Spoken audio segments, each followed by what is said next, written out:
Hello, you beautiful people. My name is Luke, and today we are going to be talking about whether you should sell high or keep some popular fantasy players. We'll talk about some potential trades for them and all that good stuff. But first, we're doing something new on the channel. Every week, we will be donating 100% of the proceeds from a video to a charity.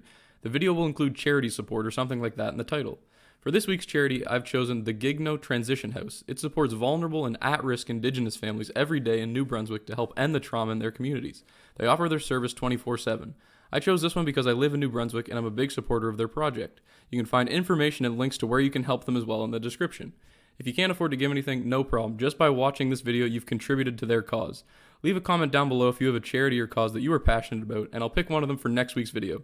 Thanks for listening, and let's get started with the video here. Alright, so the first player on my list is LeBron James, and I don't think this is to anyone's surprise. I mean, the dude's averaging around 78 points per game, fantasy points per game the last 7 days, and even on the last 15, he's averaging around 65, which is just ridiculous. Like, he's by far and away the best fantasy player in the game right now. And is he a sell-high player? I mean, honestly, I would consider him to be one, but hear me out, because I know a lot of people are going to get mad if I say this. Are we really going to trust LeBron to average like 70-plus fantasy points per game for the duration of the season? I know he's taken a huge step up with Anthony Davis being out, but the Lakers are asking him to do so much right now. He's playing around 39 minutes per game, and I don't know if this is sustainable. I personally am on the side that I don't really think it is sustainable, and I just want to make it clear, like, I don't think he's going to fall off a cliff in terms of his production or anything. I just think this is a great opportunity to sell high because I can't really think of anyone that you wouldn't be able to get for LeBron. Like, if you could trade LeBron for Jokic right now, I think this might be the only time that you could get Jokic in a one-for-one, and I personally just trust Jokic's production a bit more. But even then, if you want to trade LeBron, he's got the name value behind him. He's on a hot streak. You could just sell, like, I don't think the Lakers are going to change anything because they're still going to be missing Anthony Davis for an extended period of time. Russ hasn't been great. But yeah, anytime a player's averaging like something nuts like this, I just do consider him a sell high because, I mean, like, nobody can maintain this value. I love LeBron, don't get me wrong. Big LeBron fan, but this is so unrealistic for the duration of a season. And who knows, maybe he'll prove me wrong and he'll average like 36, 11, and 8. But I just can't see that happening. Like, this is playoffs LeBron coming out in the regular season, and I don't know how maintainable that is at his age. And yeah, like I said, I would probably try to sell high on him just because of how limitless the potential is for what you can get in return. But if you can't find a target, I'm perfectly okay with keeping LeBron at this rate. I mean, if he's going to give you like 70 fantasy points, you might as well just sit back and enjoy the ride. Like, this is just going to win you so many matchups. I'm more just on the side of, when a player's this good, I'm going to try to sell high on him because, like, I don't even understand. You could probably get some crazy returns for LeBron right now. And there haven't been that many recent trades for him just because I think his value is so high that most people don't want to trade him. And I completely get that. Like I said, LeBron is one of the most popular fantasy players every year. I did put him on my don't draft list, which I'm kind of looking like a clown for right now.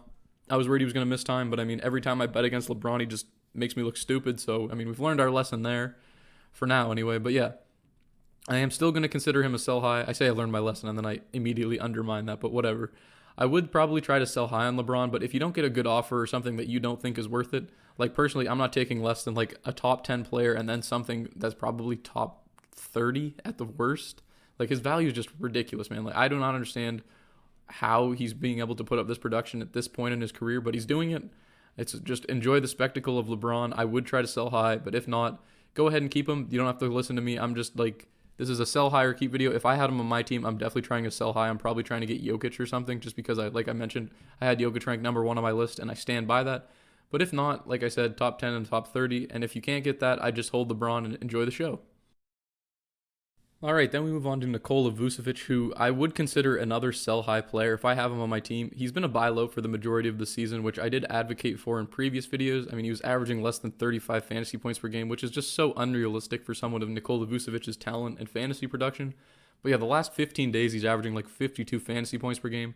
And I'm going to just let you guys in on like a rule of thumb, I guess. If they're not like a top 5 to top 8, like, actual NBA player in the league, there is no shot that they're going to be averaging over 50 fantasy points per game for an extended period of time.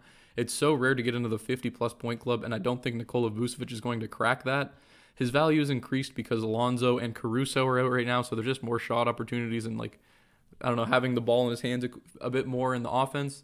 But like I said, I did put Vooch on a lot of buy low videos because he was missing a lot of easy shots that he usually does make, and it was hurting his field goal percentage. But yeah, I do consider him sell high just because I don't think he's going to average 52 for the year. I think he probably averages out around 40. But for now, he's being involved in a lot of trades. If we look at the Yahoo recent trades log. He was traded for Julius Randle and Zach LaVine, Malcolm Brogdon and Vucevic for Julius Randle and Zach LaVine. And I like that trade if you can get Julius Randle and Zach LaVine. He was traded for Siakam and Isaiah Stewart. If you can get Siakam for him, I don't necessarily think that's a great deal. I would probably rather have Vucevic, actually. But then going on, he was him and Jaylen Brown for Bradley Beal and Karl Anthony Towns. I think that's a great trade. He was traded for, what else do we got here? Yeah, him for Zach LaVine. If you can get Zach LaVine for Nikola Vucevic, I probably would take that. I think I would rather have Zach LaVine just in terms of the consistency and the production we've seen. Don't get me wrong, like I already mentioned, I do think Vooch does maintain 40 fantasy points per game, but I also think Zach LaVine does, and he's been doing it more consistently, averaging more points per game. He's getting a lot more shot opportunities than Vucevic. Vucevic just has that rebounding rate going for him. If you guys are new to the channel, you know how I feel about strong rebounders. And that's really where the majority of his fantasy value has increased for. He's averaging around 18 rebounds per game the last 7 days. And I think when Lonzo gets back in the lineup, that probably does take a dip back to where it was beforehand. But yeah, I think his average right now on the season is 39 points per game, 39 fantasy points per game, and I think that is realistic for where he will end up. But yeah, the 52 is just unsustainable for Vucevic, and I would definitely try to sell high on him if you could do that. And I gave you guys the trades for him, so hopefully that helps you out. But yeah, let's just go ahead and get on to the next player. All right, so next up we got Josh Hart. And if we look at his average over the last 15 days, he's averaging 48 fantasy points per game. And I don't think it takes an expert to tell you that Josh Hart is not going to maintain that value. If we look at the Pelicans, they are missing Brandon Ingram for the past 2 games as he went down with an Achilles injury. But the thing is, Jonas Valanciunas also just went into the health and safety protocols. So an additional caveat that I would add with Josh Hart is that if you're comfortable keeping him for the week with Jonas out, I do think his production will still probably be elevated and you could sell him high at the end of the week, like if you're in a close matchup or anything. But if not, I am okay with trying to sell him high now. And if you can't get any buyers, you can again wait till the end of the week and he'll probably still maintain this elevated value. But yeah, I just don't think this is a sustainable production out of Josh Hart. He's averaging around 38 minutes per game, putting up 29 points and 10 rebounds. I mean, he's averaging 12 points per game on the season. He's not going to get anywhere near 29 right now. His production is just elevated, like I mentioned. Pelicans are dealing with a horde of injuries or like people missing in the protocols right now. And don't get me wrong, Josh Hart has still been seeing like a boost in his production, but I just don't think it's maintainable. I don't really trust the numbers he's putting up. His shooting splits are pretty efficient right now as well. And yeah, I just don't see that maintaining itself for a season, so I would definitely try to sell high on Josh Hart if available. If we look at some recent trades for him, one that I really like is someone did him and Seth Curry for Shai Gilgeous-Alexander. And I think if you can pull that off, that's an absolute steal for you. And then another one is he was traded with Ben Simmons for DeJounte Murray. That's just a whack trade. Most of these are like pretty sus trades, but they did actually go through. Like there's one here for Josh Hart and Sadiq Bey for Luka Doncic. Like I don't even know what the hell we're doing with that one, but I mean someone did pull it off. Another one, he was traded for OG Anunoby in a 1-for-1. I think that is a solid trade. If you can get OG for Josh Hart, I am a big fan of taking that trade. I think that's a good trade-off for you if you can pull it off.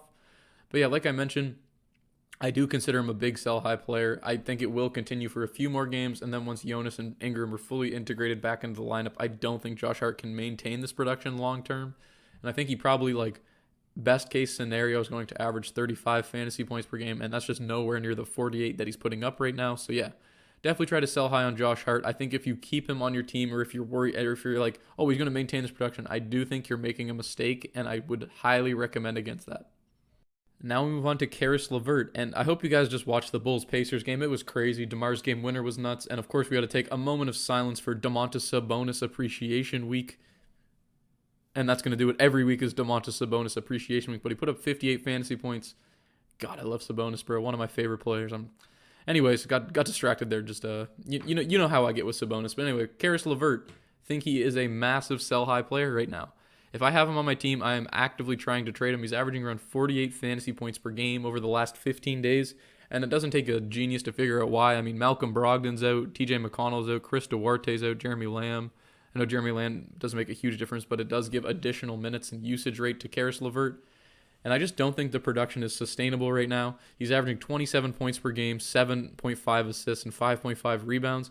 Don't get me wrong, I also put Karis LeVert similarly to Nikola Vucevic on a buy low video earlier in the season. And I like it because he was averaging like 20-something points per game in terms of fantasy. And right now he's up to 30, and I do think that will still increase. But I mean, averaging 47 is just so unrealistic for Karis LeVert for the duration of a season.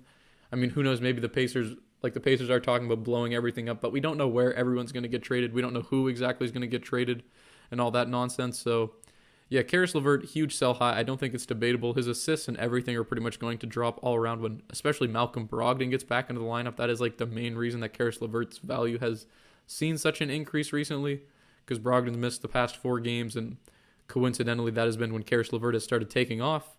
But yeah, he's going to have the occasional good game here and there, but he's not going to put this up consistently. I think at the end of the season, Karis LeVert does probably get up to around 35 fantasy points per game average, but a nice little voice crack for you. But 47 is just very unrealistic. I think you are losing out on value if you do not try to sell high on him right now.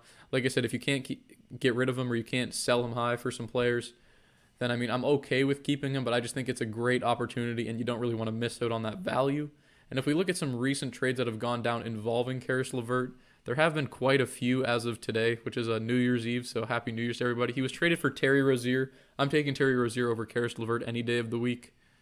He was traded for OG Anunoby as well. I would also probably prefer OG over him. He was traded for Gordon Hayward. That one's a bit closer. I would probably take a Karis LeVert. And then there was a Karis LeVert and Mike Conley for Drew Holiday. I think that's a really solid trade. Drew Holiday was going to be on my sell high players list, but at the production he's putting up, just the all-around value he's contributing fantasy, I don't see any stat that's like ridiculously outlier that I would be like, oh, he can't maintain that, because like his scoring went down when Giannis came back, but he just found a way to sort of contribute even more in like the stocks department, and then his assist numbers have been solid. He's pretty much just been an unreal fantasy player, and I was not expecting him to take this leap, but now that he's been here, I don't really see it dropping off that far from where it's at right now. I do think I ranked him a little low, even in my updated rankings, because I was worried like Giannis' return was going to affect his fantasy value, but he's looking like he's definitely going to finish as like a top 25 fantasy player, so even I was underestimating where his impact was going to be. And yes, I know his steals numbers are a bit elevated right now, but outside of that, the rest of the numbers look pretty sustainable for the long term. They're pretty close to his season averages. And yeah, he's averaging 40 fantasy points per game right now, and I do expect that to be like the baseline of where he's going to be at. He's just been such a solid fantasy player this year, and I'm very impressed. And if you drafted him, you probably got him around the 30s to 40s, so great job with that. And he just looks like he's been a very solid player, and that's why I do not have Drew Holiday on this list. I do advise for keeping him generally, but yeah. Anyways, back to Karis LeVert. I just wanted to do that quick interlude on Drew Holiday there. Some other trades involving him that have occurred frequently, or I don't know, there's the exact same trade 3 times, which is a bit weird, but him and Wendell Carter for Mo Bamba and Tyrese Maxey, not a big fan of that trade. He was traded for CJ McCollum, and if you can get CJ for Karis LeVert, I also am a big fan of that trade. I think that's a good deal for yourself. But yeah, I think that's going to do it for Karis. There's another one here for Evan Mobley. I think that's a sneaky pickup. If you can get Evan Mobley for Karis LeVert, I think that's a steal for you. I think it's great for your fantasy team overall. But yeah, hopefully I've made myself clear with Karis LeVert here. Have had a few brews. It is New Year's Eve, like I mentioned. So if these aren't coherent points, don't be too mad. That's just how the channel operates sometimes. But yeah, that's going to do it for Karis LeVert, and we'll get on to the last player on my list. All right, and the last player I do want to talk about is going to be Robert Williams III. And do I consider him a sell-high player as well? Like I pretty much have with everyone else on this list. This list has been pretty much all consisting of sell-high players, a few of which I'm okay with keeping, others that I would definitely not really want to keep on my team. I think it's just too good of an opportunity. Robert Williams definitely sort of falls into the category where I do want to move him. I just think it is the opportunity to trade Robert Williams III is so high right now. And if we look at the main reasons why he's benefacting, it's probably due to Jason Tatum, Dennis Schroeder, and Enes Kanter being out. I know Enes Kanter doesn't seem like a big impact, but he does get 13 minutes per game, and that does take away minutes from Robert Williams. It remains to be seen whether Kanter should be getting that many minutes. I personally do not even see really the point of playing him. He's just such a defensive liability. Pisses me off watching him get cooked in the pick and roll. But anyway, off topic, just my pain of watching Enes Kanter get cooked is just took over for a second there. But anyway, Robert Williams III's fantasy value for the last 15 days is around 40 fantasy points per game. I do think that is a bit high for a guy who was around the 30s, like low 30s for the entirety of the season until the 22nd of December. And I do think that he probably caps out around 35 fantasy points per game. I don't think this production is sustainable. And I planned on recording this last night, but it's a good thing I waited because he just further proved my point as he just went for a triple-double against the Suns. He had 10 points, 11 rebounds, 10 assists. He's averaging like 1 assist per game on the season, and he is an underrated passer. As a Celtics fan, I have watched a few games. He is capable of having a few solid passing games. I think it is an underrated part of his game and everything. But they're just not going to that as a lot, looking for Robert Williams to be a playmaker. When Tatum's back in the lineup, he's not going to get the ball in his hands enough to have 10 assists. And he had 5 blocks as well. And the thing is, he was going against Jalen Smith. Like, the Suns didn't have anybody to guard him. He was getting whatever he wanted in terms of rebounding and blocks. He was just a force at the rim. And I don't think his block shots are really going to decrease that much. He is probably going to average around 2 blocks per game on the season. He's just such a solid rim protector. That's where his main value comes from, in my opinion. That and then rebounding is like a secondary value. But yeah, I just don't think 40 points per game, 40 fantasy points per game is anywhere near sustainable for Robert Williams III. I'm definitely on the side of trading him if I have him on my team. If we look at recent trades involving Robert Williams, I mean, it depends on the league as well, as it always does with all these trades. There have been 12 made with him in the last day or so. He was traded, him and Dylan Brooks, for Draymond Green and Dennis Schroeder. I think that's a solid trade if you can get the Draymond Green side. In terms of one-for-one trades with him, there haven't been too many. He's mostly been included as like a secondary piece when trying to upgrade. But there's one here for Robert Williams and Al Horford for Siakam and Mobley. Man, that's a terrible trade. If you can get Siakam and Mobley, then you're in a casual league. I'm sorry, but that's dog shit. And then other trades involving him, if you can get a bit of an upgrade. There's quite a few trades where it's Robert Williams and someone for Pascal Siakam. I think that's a very solid trade. I do have Siakam ranked pretty close to my top 40. If not in my top 40, I can't remember off the top of my head. But that's a solid upgrade in my opinion if you can pull a trade like that off of. And yeah, I think that's going to do it. I should mention quickly, am I okay with keeping Robert Williams? Yeah, sure. Categories leagues, obviously, I don't think those numbers are too outrageous. You pretty much just drafted him for blocks and rebounds. You're not really drafting Robert Williams for his assist numbers, that's for sure. So yeah, if I'm looking at it, I'm probably trading him. I'm going to be honest. Any league, I'm looking to trade Robert Williams. I don't really want to keep him. I don't trust inconsistent displays throughout the entire season and then a 5 or 6 game or a 5-game stretch where they've been putting up solid fantasy numbers, but it's coming during the time when one of our best players has been missing for the majority of this stretch, as well as one of our starters and another one of our backup centers. I just don't think it's a realistic production to expect from Robert Williams, and that's why I am on the side of selling high on him. If you keep him, he's going to be okay, 35 points per game maximum, like I said, but it's just such a mistake, in my opinion, to lose out on that value. If you can get a Pascal Siakam and someone, if you do a 2-for-2 trade involving him. But yeah, I think that's going to wrap up the video. Thank you guys so much for watching, and don't forget to check out the link to that charity in the description, and also comment the charity that you want to be in next week's video below. I hope you guys all have a great New Year's. Don't forget to stay safe, have a good time, enjoy yourselves. Thank you so much for watching, and I will talk to you guys next time.